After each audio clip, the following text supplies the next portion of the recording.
The student goes home thinking about what Mr. Avell said. I looked at the letter J in his middle name, and I thought, you know,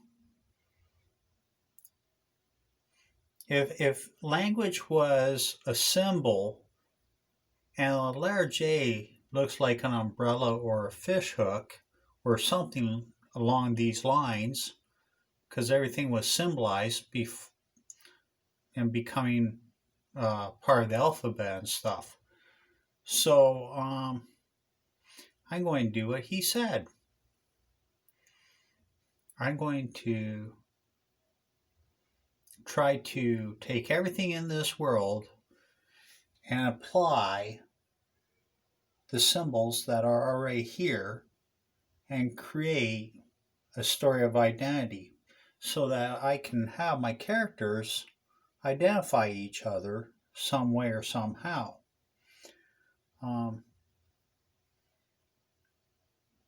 Not psychically.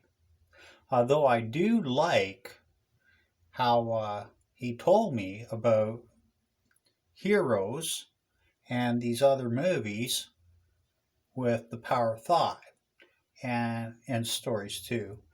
And the entire idea of ESP, games like Mastermind, stuff like this. So, if in my story I'm trying to make it so he can recognize the right person who might fit into his life and he might fit into their life, where it's a very beneficial for both of them because they both want to be healthy. They both want the best life possible. And they don't want to be connected psychically because they like their own thoughts. They don't want anything downloaded per se or whatever by AI technology, aliens, people controlling technology. God, none of it. Because they like who they are. And they don't want to be on call. They don't want to have to place anything first except for whatever's important at that moment. So my spouse is important right there in that moment. They're going to be first. If get a call, oh, somebody's sick, an accident, something, then that's important. Relatively speaking, right? Everything's got to be placed in moderation, and so everything can be critically thought of. So, Mr. Avell, having all this stuff on his mind,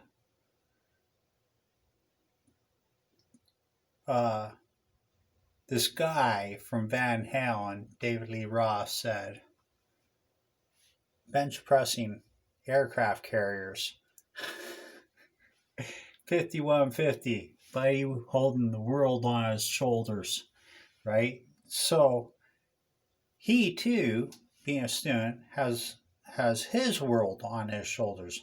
Everybody in the world got the world on their shoulders some way or somehow, and you have to break it down so the world's not on your shoulders where it cripples you or incapacitates you. So he's like, they taught me, write down everything I need to ask, all the important questions, and I did not do that with Mr. Avell. I was sporadic and all over the place, kind of, and I don't know if I really got the information I wanted. So I'm going to sit down and I'm going to write out everything that's relevant about identifying the person that I want to meet. I'm going to identify what I need from them, and I'm going to identify what I want them to need from me. And I'm going to identify, I love how he mentioned the heroes and using the psychics. And like I said, I have had experiences where long way away or something, you see somebody and you don't know if they're looking at you, looking at something behind you, or looking at something in front of you, but they're staring this way. But because they're maybe far away, you can't see what they're looking at. So how do you identify if they're interested in you? And how do you make the determination if that person's connected with their higher self? Would they be looking at you if they weren't connected and that higher self wasn't in control? See, it makes a difference, right? You don't want somebody who's interested in you when the higher self's in control. You want somebody who's attracted and interested in you just as they normally are. You want somebody who's true, really the person that they are most of the time. If they're emotionally unbalanced and you bring a little bit of balance to their life because you listen to them, that might be a good thing. If you bring balance by focusing their attention on things of that interest them, you can't capture somebody's interest if what you're doing, because it interests you, how are you going to interest somebody who's not interested in any of this stuff? Oh, what is that stuff? These are like all the things. These are books, 15 books. These are all the businesses. Oh my God, there's so much. So when you do that, when you understand that you want to meet the person who's authentically who they are, and you want to be authentically who you are, and you want to place into context that you like to have fun, you like to do all these things, you want a little mystery, intrigue, humor, drama, you name it. We're humans. We want the whole package. We want another human being. We want them to have life. We want to have life. And we want our health and everything to build. And not everybody wants all this stuff from one person. Loyalty. If I have a community and I get all my needs met by all these different people, there's no way one person could ever compete with that. And there's a reason why. It's because we're social and we like all these different people. And on the flip side, there are people who just like having habit, right? They don't want to change. Hey, I got this in my life, got this in my life. You know what? I'm good. I like boring. And not to say that they're boring all the time. If they want to have fun, they will go out and they will have fun at their decision, their time, as they decide they want to. And whether or not the person they're with no matter who it is, friend, spouse, no matter kids, parents, doesn't matter because we all go through stages. And the best thing to do is try to find somebody that you can go through these stages with, because through all these stages, you if you maximize it, not only can you build the body, build the career, build the lifestyle, build all things that you love, because it's interesting and it's fun to build your life. And you don't have to build somebody else's life, because if you're building life together, it's going to benefit both of you.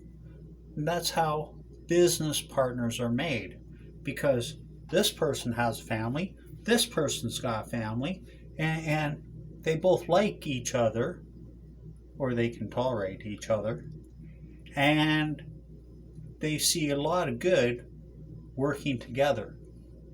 Okay? On the flip side, there are people who cannot do that. That's why in Hollywood, they hire writers who can work alone and do everything by themselves. They also have teams of writers who they employ. They're on the payroll. Doesn't mean everything gets used, because they go with the best choice. And they're all experienced, they're all professionals, or they're in a co-op. They're learning. And when you take fresh people who are learning, sometimes they got the best ideas. Now, so he starts writing down, if writing down a situation, the scenario, because that's what he asked him for. What situation? How do I decide? And so he writes down,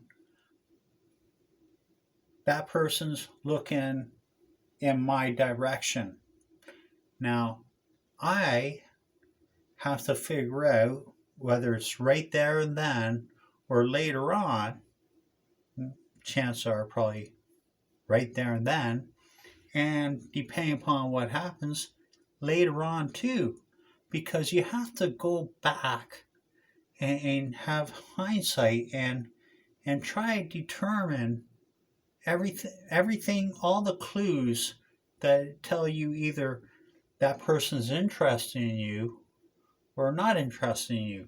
And you got to think about things that you were thinking at the time too, because it is a world of attraction. It is a world where you can just sense something, whether it's energy or if it's psychic or whatever it is. Psychics are real. So when you see that in this world, you can do anything. You could probably even get away with it.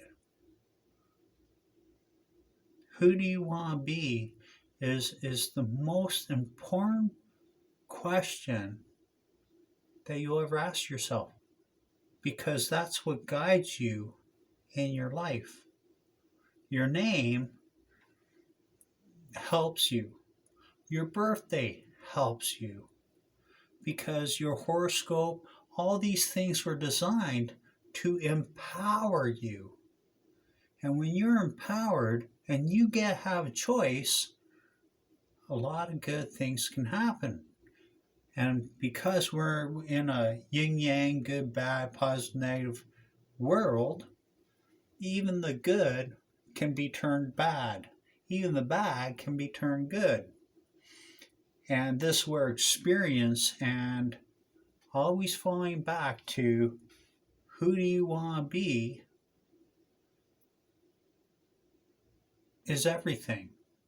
Because when you want to be somebody and you want to not give up on who you are, you don't want to submit to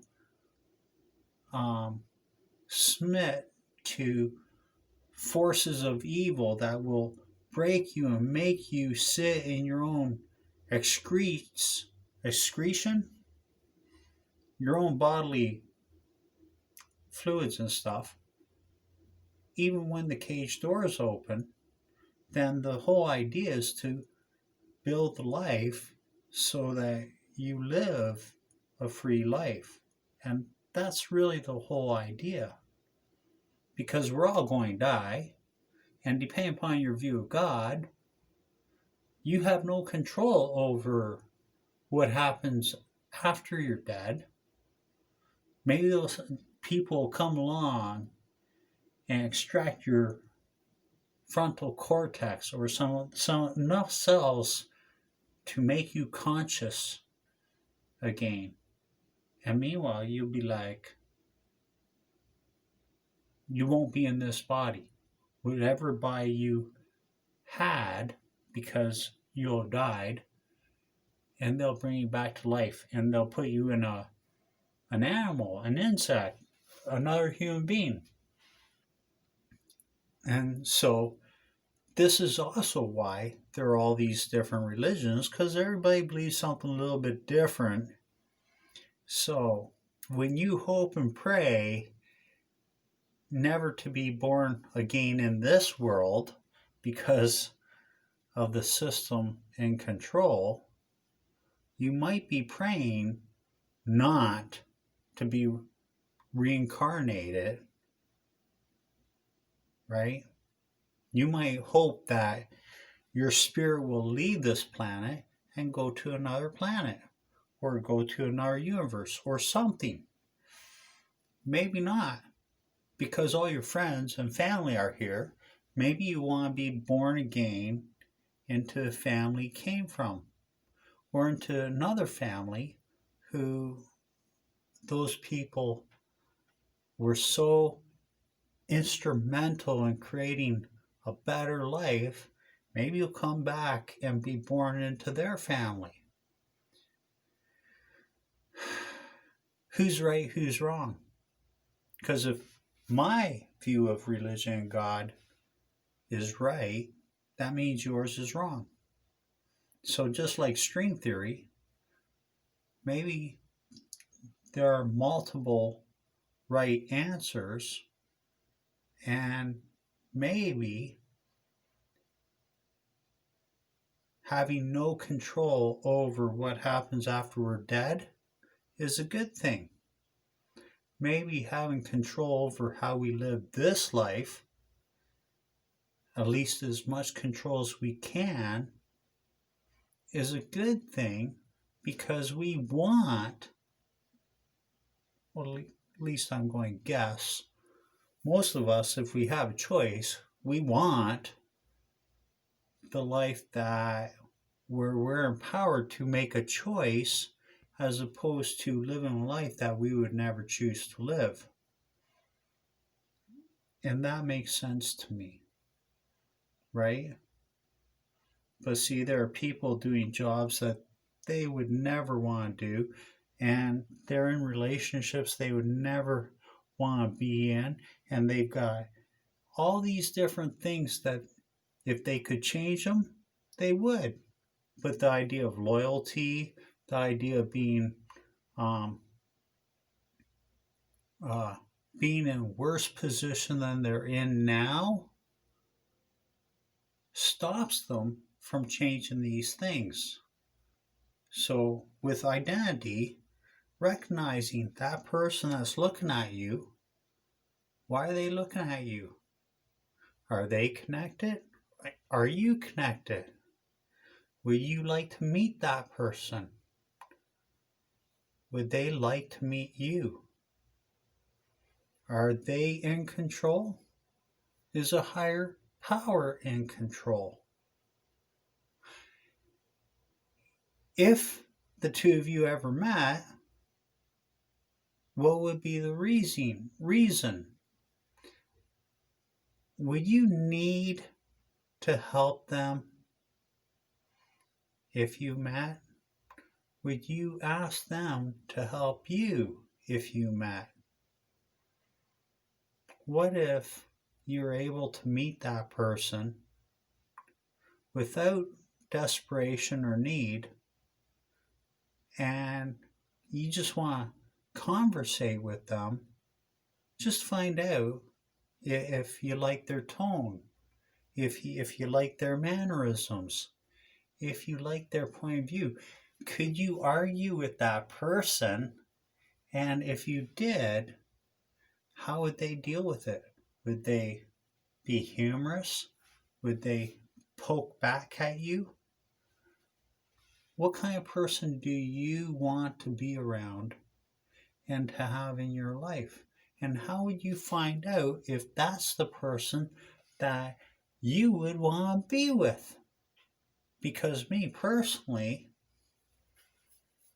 whether it's Raccoon City, COVID, or no matter what it is, I would like to be with a person who likes me when they're just like normal. I want to be with a person who's going to want to take care of me if I'm sick. I'm going to be with a person who wants me to be as strong as I can, as flexible and as fast, and build this body. Because I've been wanting to do this all my life. I've just never had anybody to do it with. And yes, I recognize for me to have that body I want, I actually need somebody in my life who benefits from the effort that I put in to build the body, the speed, everything that I've always wanted. And I also need that person to also want to do it, because I want to be their masseuse and I want her to be my masseuse. Not everybody wants that. Not everybody wants that. And that's what you got to keep in mind when you're writing about identity. Because when you identify who you want to be, and you're going to do this and do things that you want to be every day for as long as you're alive. Even when you're sick, you're going to want to get better. And your approach to getting better is dependent upon what you were taught and your education on how do you get better. Oh, well, it depends upon what you're ailing from. So when this is applicable to all things in your life, then you might want somebody who wants to know the fastest and best way to get better, the fastest and best way to empower your body so they benefit directly. The more things you have control over, the more chances that you're going to be able to build a life that you love. And you can have no control over your life, and you can still love your life, but see, not everybody wants to be in control because they don't trust themselves or something. No, there's always somebody in charge. I'm good with it. You know why? I don't want to be in charge. I don't need the responsibility. You know what? I just want to go to work. I want to go to school. I want to talk to my family and friends. And whatever. You know what? I will make a decision when I have to. But other than that, I'm good. I know what I want. They don't want. If we're in disagreement, we'll find a way to patch it up. And if we don't, well, you know what? I will deal, because I want to get along with these people. Or I can leave. I do that too pretty good. I'm pretty good about being able to, yeah, we're in disagreement. And if you're not willing to work with me or something, well, I'll just leave. I don't really have a problem with it. And that works for a lot of people too. Depends upon their mood. You'll notice that depends upon, there's a lot of stuff that depends upon your mood more than what you might think. But I've noticed mood will dictate actions. It will dictate much more than what I ever knew. Now, if you're a disciplined person, you'll be self-aware and you'll be like, well, I don't feel like it. Fuck you. I'm going to do this, and I am not going to let my default self stop me because I don't feel like it. I am not going to bitch out and destroy my future because I don't feel like it. See, and that's just thing. See, just because I know that I need somebody in my life to benefit from my efforts, that doesn't mean I don't have self-discipline. It means I know myself really, really good after all these years, and I've got hindsight and I've got experience that proves this is what I've always wanted, and this is one of the things that I've never been able to achieve. And a whole lot got to do with, well, self-discipline's one, but there's also other factors: nutrition, finances, personal relationships, and the list goes on. And you have to wipe all those excuses away. I get that. But when you look and you go, who do I want to be? And if I'm reflective of, and I am reflective, I'm a very, if you got a bad mood, I might have a bad mood. And I might have been in a good mood before I met you, but if you're in a bad mood, I'm either going to get away from you or I'm going to reflect the mood back upon you if I lose the ability to just be myself, right? And there are people in the world like that.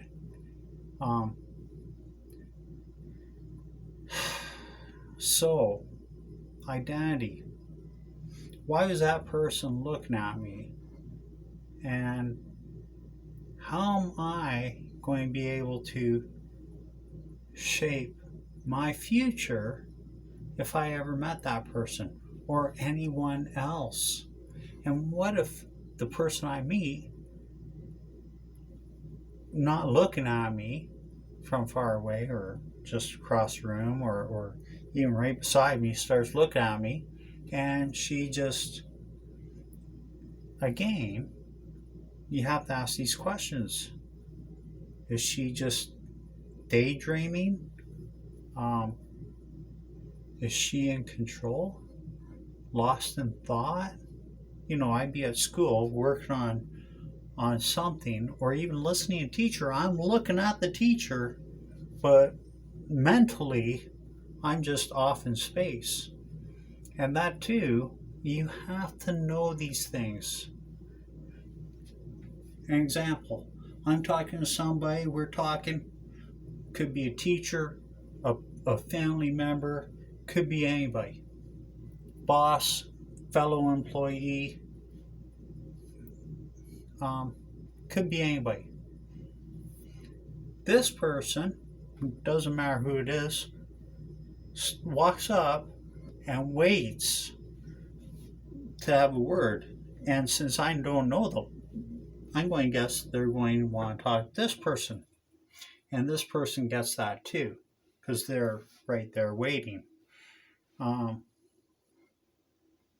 you look over, and again, an empty mind, and you're looking right into their eyes, and all of a sudden they turn away. They break that spell. Now, does that mean that I was I, you, them, does that mean chances are they probably were uncomfortable? They recognize that you're locked, like deer in headlights. You're locked, you're transfixed, and there are a whole bunch of different reasons why that could happen. Just like deer, you're like startled, stunned. Um, a deer in headlights, right? But there are a lot of other reasons too, and any number of those reasons could be the reason why they broke the spell and stopped that locking, right? Now, has that got anything to do with psychic ability or power? Am I trying to hypnotize that person, or are they trying to hypnotize me? No, absolutely not. And honestly, I don't actually know how it works. I mean, there's a lot of information about it out there, but me, um, I'm kind of not really interested. The whole idea about being psychically connected and stuff or having superpowers, it's not something I would choose to have. If I had a choice, I'd just be me. I'm good with me. I like me. I was never in a psychic law of attraction world before, and I don't want to be in that kind of world. I just want to be me. And if other people have this connection, ability, or something, and it empowers them, and they're really awesome people, that's good. But also, there are other people, from what I'm to understand, who could be connected and they are not doing so good. What do you want me to say? Yin yang. They, it's not anybody's fault. It's just your interpretation of the same thing. They like it. They don't like it. It's good for them. It's fucking them up. So when you see that, you go, well, that's not real. Who are you and I to say it's not real? I ain't got a clue. But there are people out there who apparently do. Their psychics are real. I believe in ESP. I I believe in this world and why there are still problems and that don't need to be here. And that's the beauty about a world that you can do anything in, because in a world that you can do anything in, even though that this system can't be changed, and I'll say this again, by building your own life and your own world inside this world, and by having the right people in your life's going to get better. But this is why the student is trying to write this book on identity, and it's not to identify good people or bad people or anything like that. It's to identify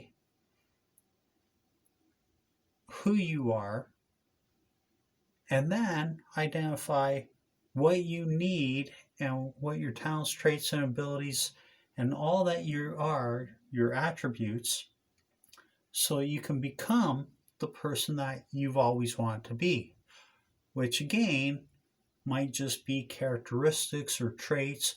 Maybe you can learn self-discipline or whatever it is. But what if the truth is your environment really makes a difference? It's one of those key factors that if you have the right people in your life, and that's what I'm trying to say, if you are able to identify who these people are, that would be really good for you, that would be a really good book. Because if you, this person, again, intention is everything. Why do you want to be able to become or get the traits or characteristics or attributes that you'd like to do? Right? I'd like to learn music, guitar, piano, keyboard, you name it. If it's an instrument, I want to be able to play it. Well, why? And everybody will have a reason. I want to be a center of attention. I want to make money. I want to be famous. You got all these wants. We're human. And nothing wrong with that. That's good. You know what? Awesome. Are you getting those same wants, needs, all these things, even without being famous and rich? Because if you're not, you might want the people in your life to just adjust their interactions with you, because we don't all need to be rich and famous to have all of our needs met.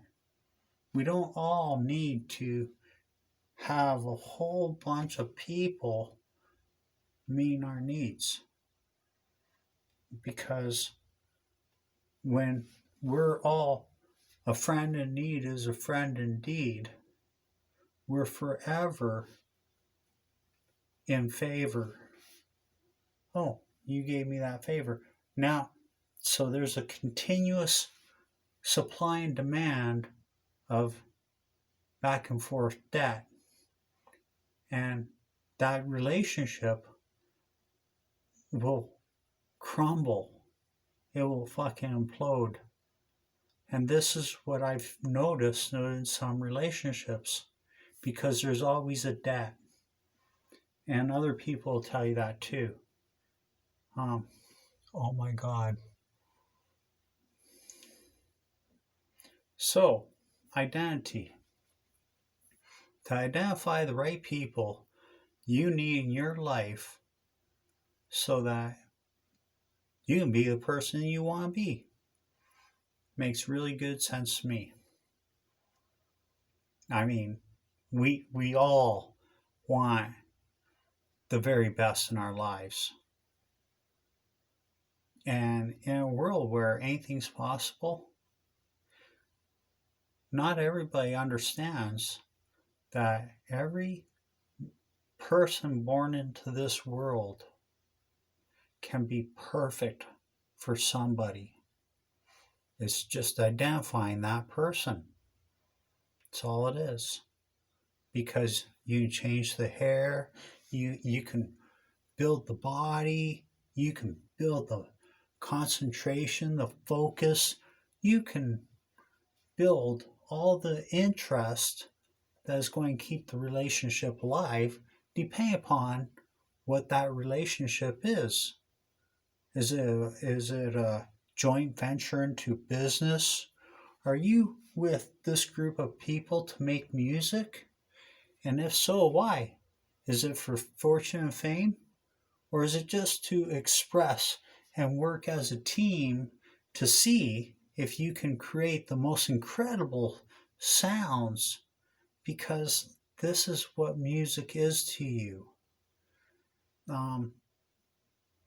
Are you working with these people out on even right there in your community, on this piece of land that's been zoned for you to be able to do a crash up derby, or to build gliders, and or build airplanes, build kit cars, do all these really cool, awesome things? Do you think when they created the Teeny Challenge Farm to take vehicles that are donated and have these people these teens who are trying to change their lives, and they need resources. So people donate their cars, get a tax receipt, so they actually get money from the government for helping out the teens who actually need something to work on, but there's no money. So they get a receipt for their taxes for their car to be reimbursed. See, where there's a will, there's a way.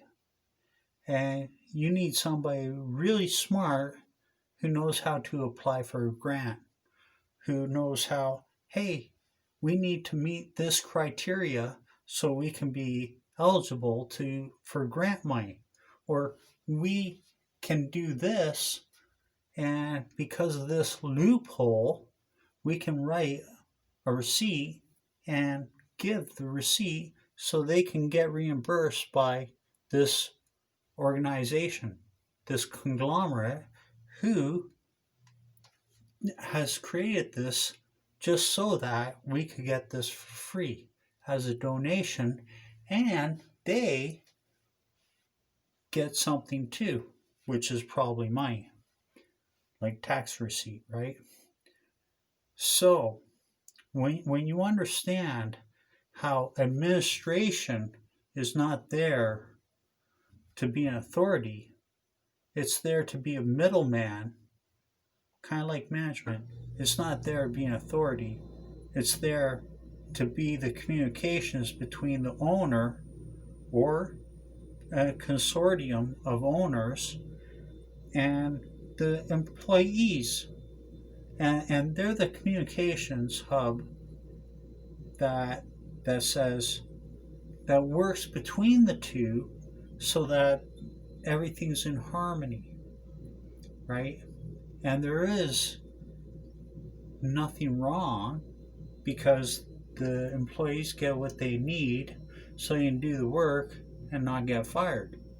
And the owners are making money, and the people in administration, they communicate and take care of all the things that both parties need. This is politics, and this is what the government does. The government is not in control unless they have to be.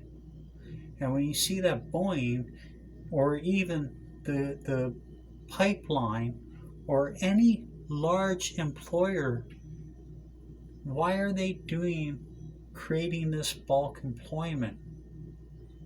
Well, because they want to make money. But when you look, even the railroad,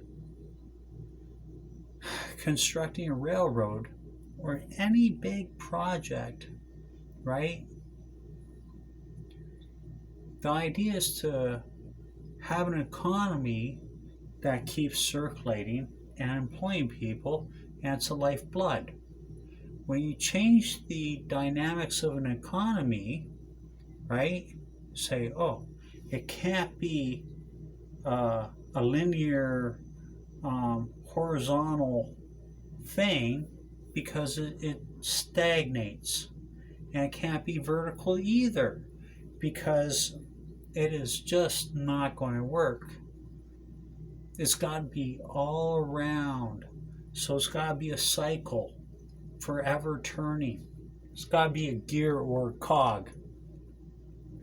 So when you see and understand how an economy works, then you can see and understand that if you just change the dynamics of an economy, say a local economy, and if you want to start with your own personal economy or your family's economy, and then imagine it bigger in a town or a community or in a city or in a province, and you see, oh, okay, this, whatever this is, you get an idea for it. So if we're doing all this employment and spending just to keep an economy going, then it's out of balance, and it's forever going to be out of bounds until you adjust that economy so that you don't got to just throw money away, right? So you don't need crisis. So you don't need desperation. So you don't need all these things. Just keep an economy going because it's bad for the environment, it's bad for animals, it's bad for people. Instead, you make little adjustments in every sector so that you don't need slaughterhouses. Butchers. Change the butcher profession. Butchers will be like, you fuck with my profession. And this is the same with every profession. You fuck with my profession, that's my life's blood. So you just change it just a little bit, and you turn butchers into people who have to be there by law because this family, to make their life more interesting, every single family member gets to learn how to shoot a rifle, a high-powered rifle, a high-powered rifle. And they're all going to learn how to butcher their own food. And they're going to snipe that food so that there's no need for slaughterhouses. This is how you adjust an economy and make it more humane. So you're still going to eat, but it's better for the animals, it's better for the environment, and it makes life more interesting.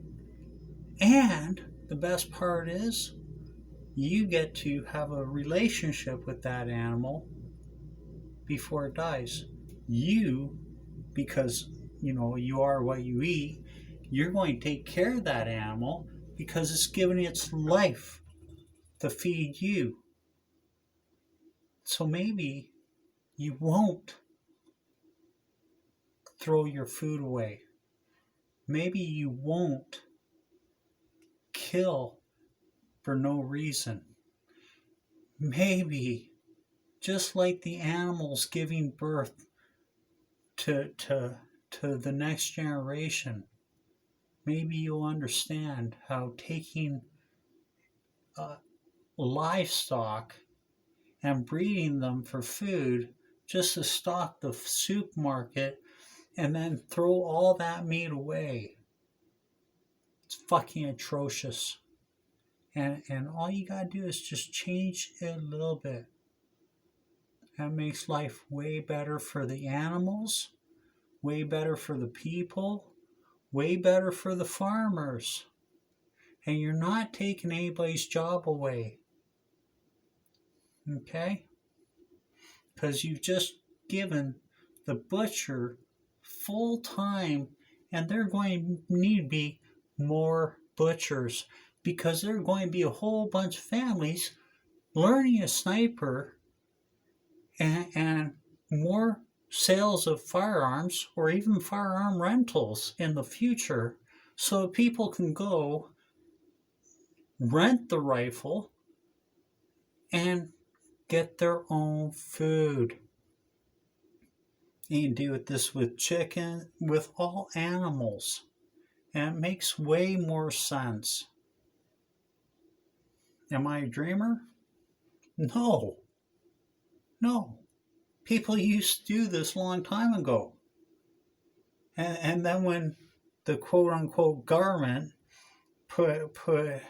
start dividing up the land and killed 65 million buffalo, or just walking around, they put all the natives into desperation. Now they're dependent upon charity, and they have to live in these places.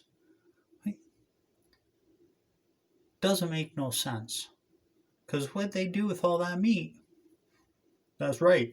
They didn't feed Africa. They didn't feed third worlds. It got thrown away, probably. They fed whoever they could. But 65 million killed, all it did was to put them in desperation. And you see the effects of that. We're all paying for it. They're hurting, we're hurting, everybody hurts. You know what? We need to change a few things. And it's really, really easy to change a few things. And it's good for everybody. Really good.